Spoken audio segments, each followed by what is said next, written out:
নতুন জাতের সয়াবিন আবাদ করে বাজিমাত করেছেন নোয়াখালীর কৃষকরা।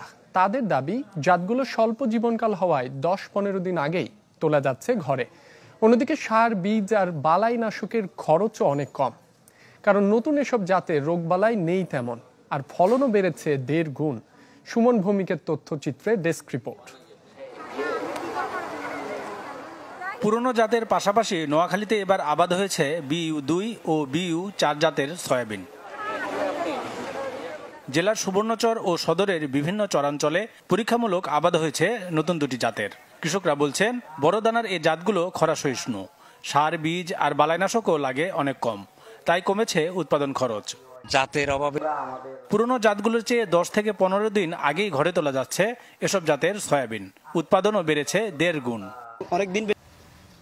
নতুন জাতের সয়াবিন BU-2 ও BU-4 আবাদে কৃষকদের উদ্বুদ্ধ করতে নানা কর্মসূচি চালাচ্ছে বেসরকারি সংস্থা সলিদারিদাদ নেটওয়ার্ক।